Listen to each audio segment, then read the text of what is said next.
I'm really shocked. Well, you never told me you wanted to go. I know. You tell I him, know. you don't tell me? Dr. Phil McGraw built an empire worth hundreds of millions. But in 2023, he suddenly walked away from it all. The official story was that he wanted to focus on family. But insiders whisper about something darker. His wife Robin, who stood by him through every scandal, every lawsuit, every controversy, was facing her own battle. One that cameras couldn't fix. After 47 years of marriage, the man who fixed everyone else's problems couldn't fix this. The real reason he said goodbye might break your heart. Dr. Phil was born on September 1st, 1950, in Vinita, Oklahoma. His father, Joe McGraw, sold oil field equipment. His mother, Ann Stevens, stayed at home and raised the kids. The town was small, just over 5,000 people, and life there wasn't easy. The oil business ruled everything. If the fields were busy, there was work. If not, there was trouble. Phil grew up in a world where people worked hard, sweated for every dollar, and counted on each other to get by. His parents lived by those rules. His dad spent long hours in the oil fields, and his mom made sure the house stayed in order. They didn't have much, but they had grit. That same grit shaped how Phil looked at the world. From the start, life wasn't about comfort. It was about showing up, pushing through, and making things work. Not long after, the family moved to North Texas, where the oil fields were even rougher. That's where Phil grew up, side by side with his three sisters, Diana, Donna, and Brenda. Their home wasn't just a place to sleep. It was a lesson in survival, teamwork, and loyalty. The oil workers around them lived in danger every day. Heavy machines, long shifts, injuries, and heat. It was part of the deal. But no one complained. They worked, helped each other, and stood tall. Phil watched all of it. He learned what strength looked like, what failure looked like, what real people go through.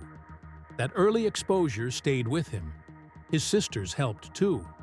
Being around them taught him about emotion, patience, and how people clash and connect. It gave him a feel for the messy parts of human nature long before he studied it. By the time he got to college, Phil had a different dream. He wanted to play football. He earned a spot at the University of Tulsa and gave it everything he had. But that dream didn't last. A serious injury knocked him out of the game for good. The details of the injury never made headlines, but it was bad enough to end any hope of going pro. Phil had to let go of the one thing he thought would define him. He transferred to Midwestern State University, unsure of what came next. The switch wasn't just about schools, it was about identity. He was no longer an athlete. He had to start over. That shift taught him something no classroom ever could: how to rebuild when everything breaks.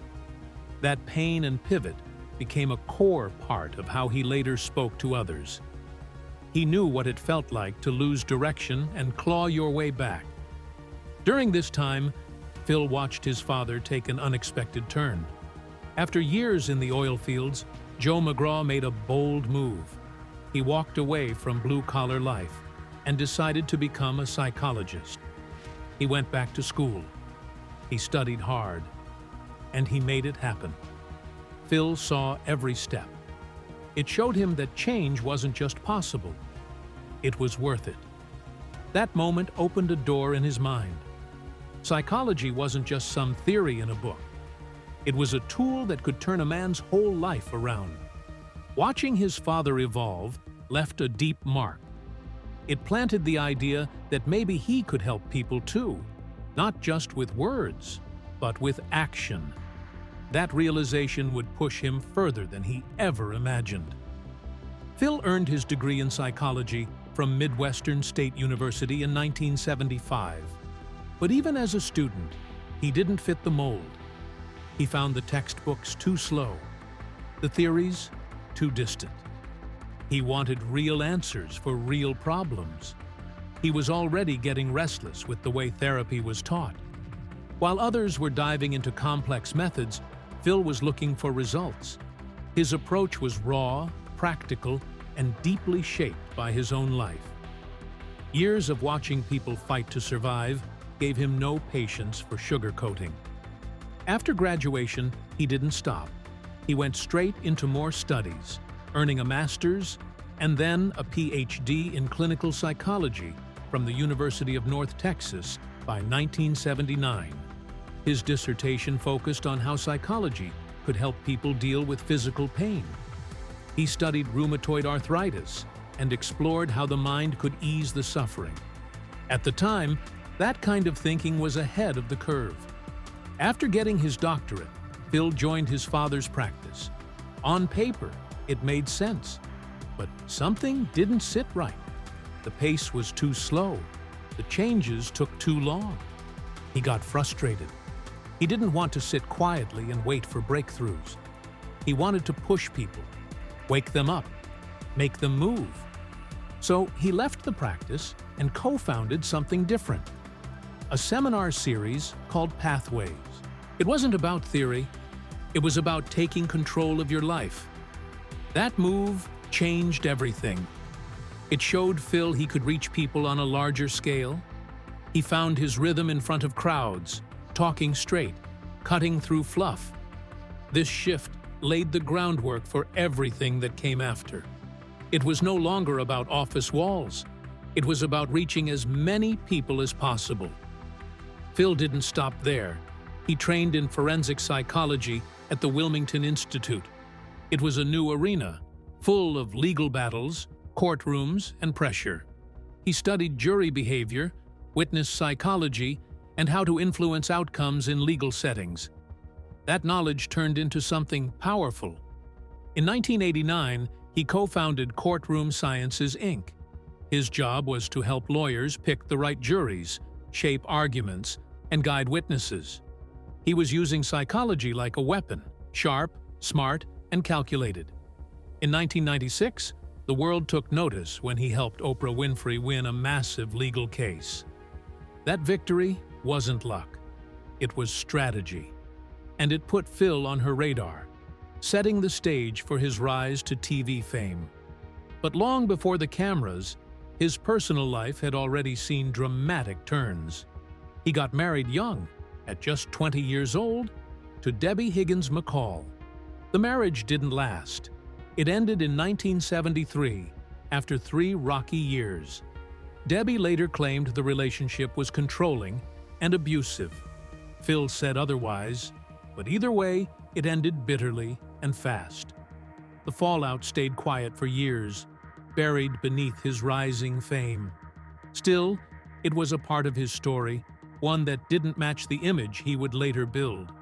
In 1976, he married again, this time to Robin McGraw. That marriage stuck.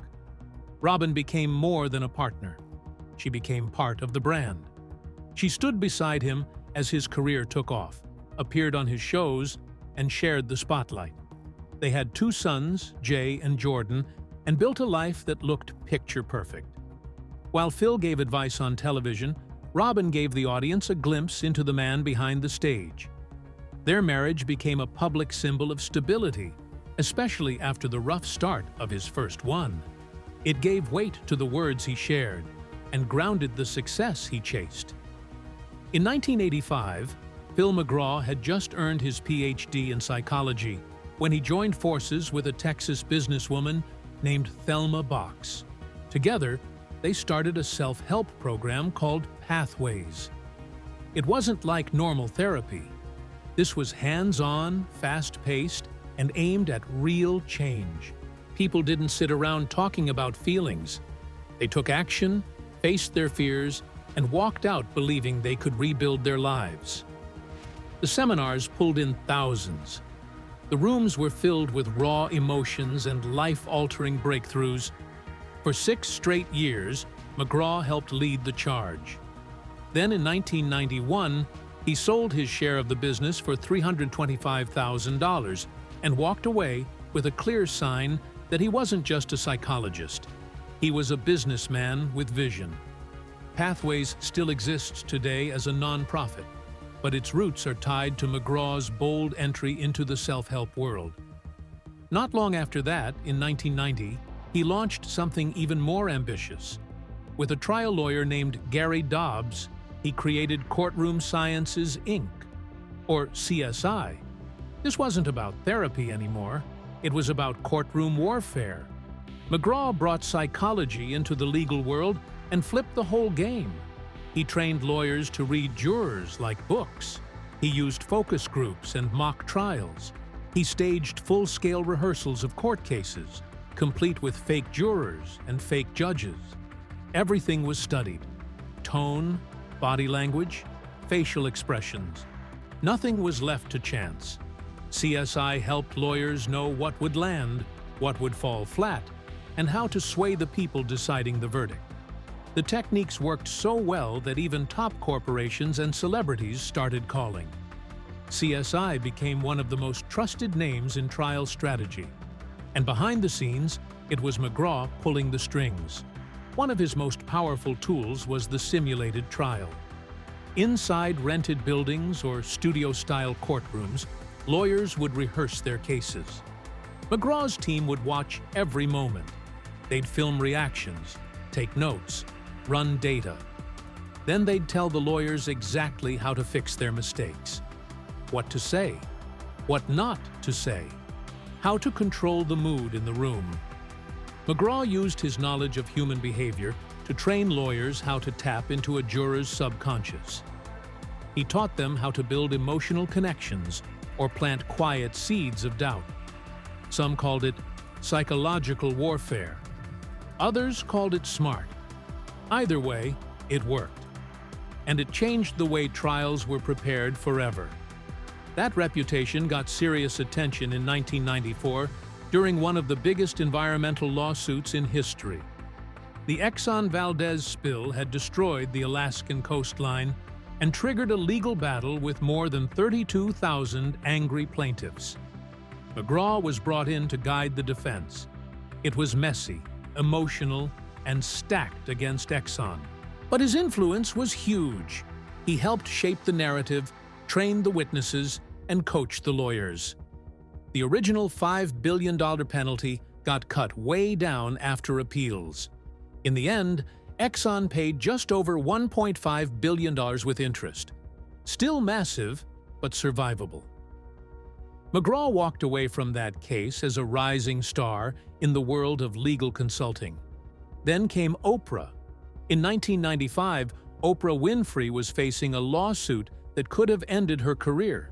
She'd spoken out against beef on her show and was being sued by Texas cattlemen for millions.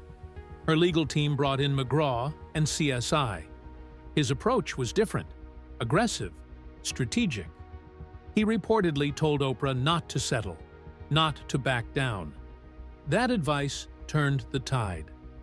For 18 months, McGraw and his firm handled everything from jury profiling to witness prep. The case was tried in Amarillo, Texas, where almost every juror had ties to the cattle industry.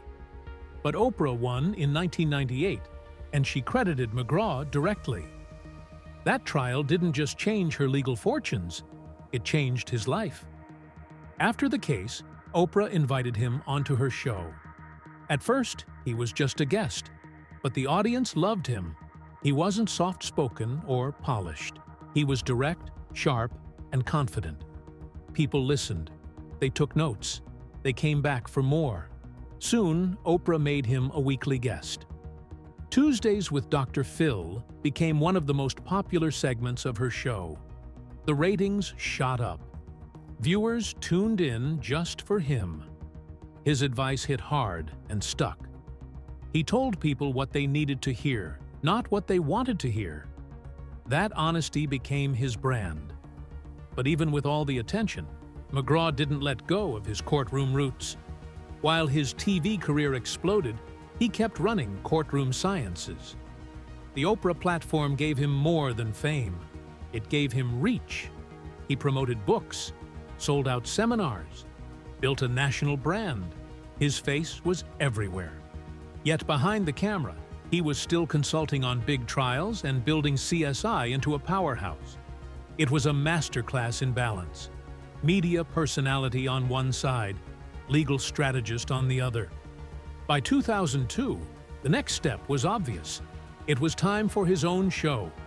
Oprah's company, Harpo Studios, signed the deal. When Dr. Phil started airing in September 2002, it wasn't just another talk show.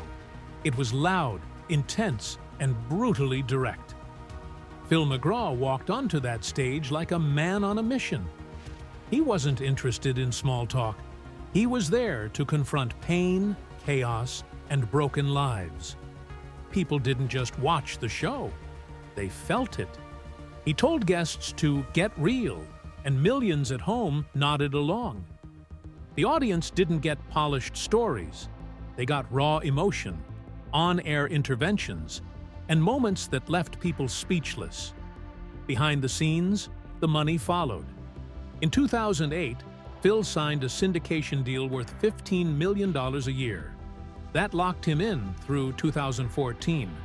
At the time, only a few names, like Oprah and Ellen, were pulling in that kind of money. It wasn't just a TV show anymore. It was an empire. Reruns aired on different networks. Specials hit prime time. The Dr. Phil brand became impossible to ignore, and it paid off. By 2020, Phil McGraw had earned over $65 million in 1 year. He ranked number 22 on the Forbes Celebrity 100 list. The show was still topping ratings charts, winning international deals, and shaping daytime TV. But it wasn't just the money.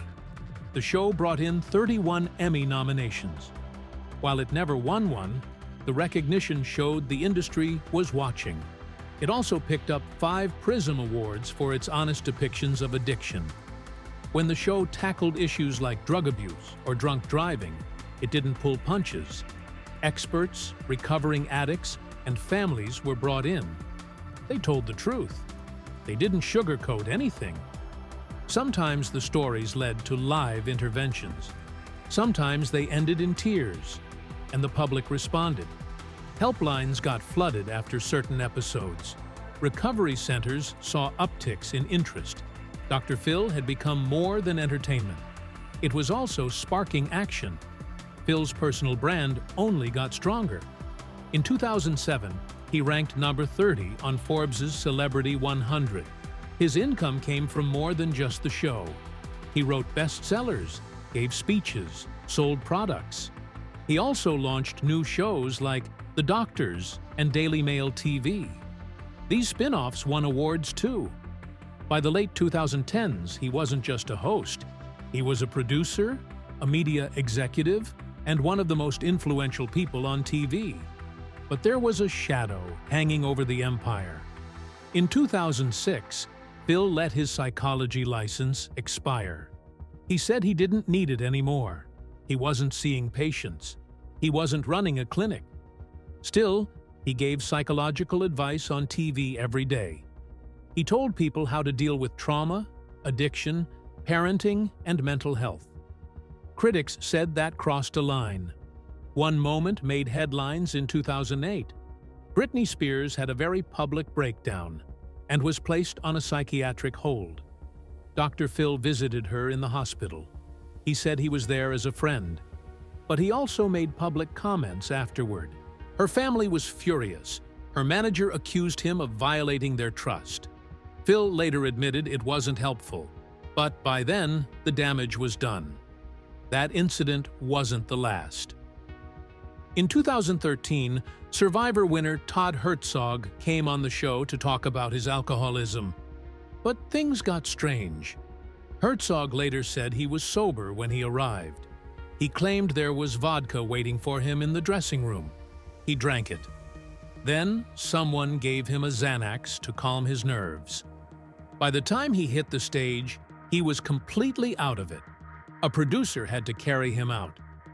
On live TV, Phil gave him a breathalyzer. It showed a 263 blood alcohol level. That's over 3 times the legal limit for driving. Herzog's father backed up the story. Other former guests did too. They said the show sometimes left them alone for hours, even when they were in crisis. They said staff helped them find places to get drugs. The show denied it all, but the stories kept coming. Then came the Shelley Duvall episode in 2016. She hadn't been seen in years. The star of The Shining and Popeye was clearly struggling with mental illness.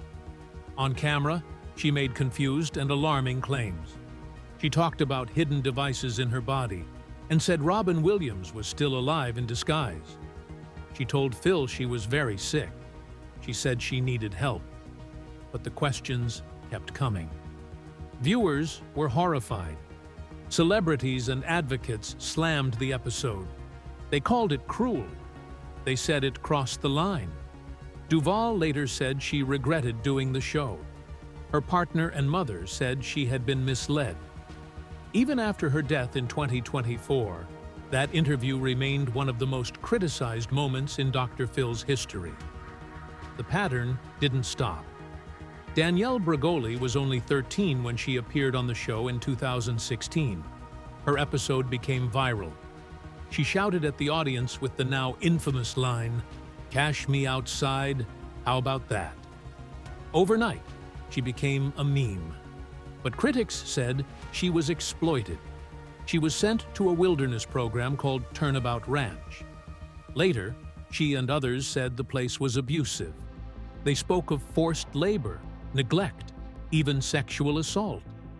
Danielle said she came back worse than before. She supported other victims who spoke out. The show never fully addressed the fallout, and the public started asking tougher questions about how young guests were treated. Behind the scenes, more stories surfaced. Former employees began speaking out. A woman named Kaden Mahafa said she was tricked into coming on the show and ended up having a mental breakdown. She claimed she was misled, humiliated, and traumatized. Another employee, Leah Rothman, said staff were locked in rooms and threatened over leaks. She said the goal was never to help people. It was always about ratings. She believed some guests had their lives destroyed. One even attempted suicide. Addicts were reportedly left alone in hotel rooms for days before filming. Some found drugs during that time. And again, the show denied any wrongdoing. But each new account added more weight to the criticism. Dr. Phil and his son, Jay McGraw, launched something bold in 2017. They called it Path to Recovery. It was a virtual reality program aimed at addiction treatment centers. It didn't come cheap. Some centers were charged as much as $7,000 a month. That adds up to more than $84,000 a year. The promise? Better results, more patients, a new edge in a competitive industry. The experience was immersive. It dropped patients into virtual scenarios, with Dr. Phil himself appearing to guide them through hard emotional triggers. But something felt off. People inside the industry started to question what they were really paying for. There was no proof it worked. The program even had a disclaimer saying it wasn't meant to treat or cure anything. And with a price that high, only big centers could afford it. The smaller ones were shut out. Behind the scenes, the sales pitch got even more intense. Jim Schreiner, who led sales for the program, made big promises. He reportedly told centers they'd become go-to resources for guests on Dr. Phil's show and the doctors. This wasn't just about helping patients, it was about visibility. Schreiner pushed the idea that centers who paid in would get featured on national television. He allegedly said, "Our job is to get your phones to ring." That kind of offer raised more questions. Was this treatment, or just another business opportunity dressed up as therapy? Critics saw it as a pay-to-play setup. If you didn't buy in, your patients didn't get referred, your name didn't get mentioned. And those that did pay were promised fame, not necessarily results. Schreiner never responded to reporters when asked, but his pitch didn't stay secret. The details leaked, and they didn't look good. Dr. Phil's brand was already walking a tightrope. Over the years, his show had turned into a spectacle. The guests became more extreme, more unstable. Some came on with serious mental health issues. Others were battling addiction. The stories were dramatic. A girl who hated her own race. A woman convinced she was married to Tyler Perry. A mother pressuring her daughter into plastic surgery. Viewers watched. Ratings stayed high. But the cost to the guests was enormous. Behind the scenes, producers were hunting for the most broken people they could find. Staff members said they were told to seek out pain, tragedy, and chaos. There were even claims that guests had medication withheld before filming. The idea was to make them appear more unhinged on camera. Shelley Duvall, a Hollywood icon, came on in a vulnerable state. Her appearance sparked outrage. Many said it crossed a line. But the show kept pushing. Then, in 2023, after 21 seasons and over 3,500 episodes, it all ended. Dr. Phil announced he was walking away from daytime TV. It wasn't labeled a cancellation. He said it was a personal decision. He wanted to focus on helping the American family in a bigger way. The last episode aired in May. CBS kept running reruns with new intros, but the original ride was over. Dr. Phil wasn't retiring. He was shifting gears. New shows, new deals, new digital content were already lined up.